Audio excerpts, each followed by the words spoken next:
Assalamualaikum warahmatullahi wabarakatuh. Hari ini Bu Irma akan menjelaskan tentang IPA terpadu. Materinya adalah objek IPA dan pengamatannya. Dalam objek IPA dan pengamatannya, hari ini kita akan belajar tentang pentingnya pengamatan, pengukuran, besaran, satuan, dan sistem internasional. Penyelidikan IPA. Pernahkah kalian memperhatikan temanmu? Misal, mengamati tinggi badan, warna kulit, hidung mancung, mata sipit, dan beberapa massa tubuhnya. Semua kegiatan ini disebut dengan penyelidikan ilmiah IPA. Penyelidikan ilmiah IPA melibatkan sejumlah proses, antara lain seperti berikut. 1. Pengamatan. Menggunakan panca indera, termasuk pengukuran dengan alat ukur yang sesuai. Pengamatan dilakukan untuk mengumpulkan data dan informasi. Kemudian yang kedua, membuat inferensi. Merumuskan menjelaskan berdasarkan pengamatan.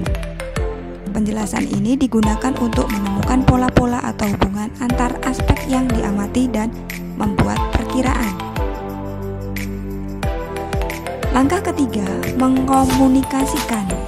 Mengkomunikasikan hasil penyelidikan baik lisan maupun tulisan yang dikomunikasikan termasuk data yang disajikan dan bentuk tabel, grafik, bagan, dan gambar yang relevan.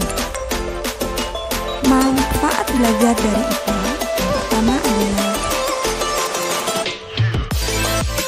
1. Meningkatkan kualitas hidup, misalnya apakah bunga yang ditanam akan subur. 2. Memahami berbagai hal yang sekitar kita, misalkan mengapa terjadinya siang dan malam. 3. Menyelesaikan masalah, misalnya bagaimana mendapat air bersih dari air keruh. 4.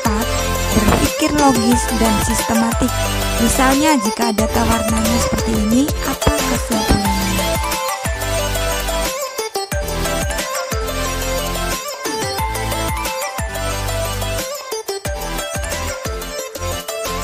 Objek yang dipelajari dalam IPA, seluruh benda di alam dengan segala interaksinya.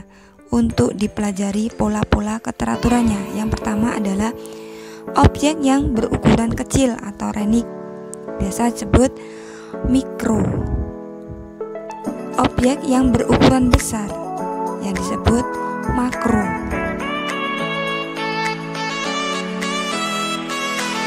Objek yang berukuran kecil yang contohnya adalah bakteri, virus, partikel atom. Sedangkan objek berukuran besar, lautan, bumi atau matahari, dan jagat raya. Pengertian pengukuran. Pengukuran membandingkan sesuatu yang diukur dan menggunakan alat ukur yang digunakan sebagai satuannya. Besaran hasil pengukuran dinyatakan dengan angka. Satuan acuan yang digunakan dalam pengukuran. Contohnya, panjang meja 1,5 meter. Panjang sebagai besaran, 1,5 meter sebagai nilai dari besaran. Meter merupakan satuan. Satuan pengukuran.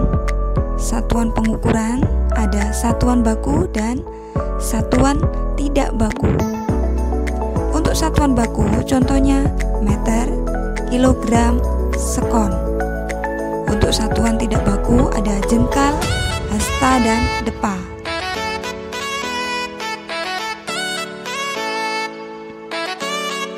Besaran pokok dan satuan dalam SI, satuan internasional. Yang pertama adalah besaran panjang, satuannya meter, simbol M. 2. Besaran massa, satuan kilogram, simbol kg. 3. Besar satuan waktu, satuannya skon, simbolnya S. Yang keempat, besaran suhu, satuan Kelvin, simbol K. Kemudian besaran kuat arus listrik, satuannya ampere, simbol A. Besaran jumlah mol, Jumlah zat satuan mol simbol M. Dan besaran interaksi cahaya satuan candela simbol CD.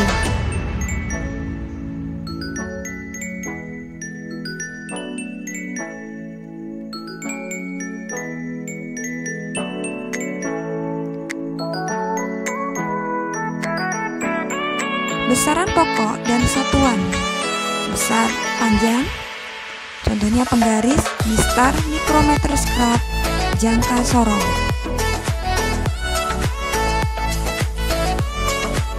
Contoh besaran masalah ada neraca Orhaus,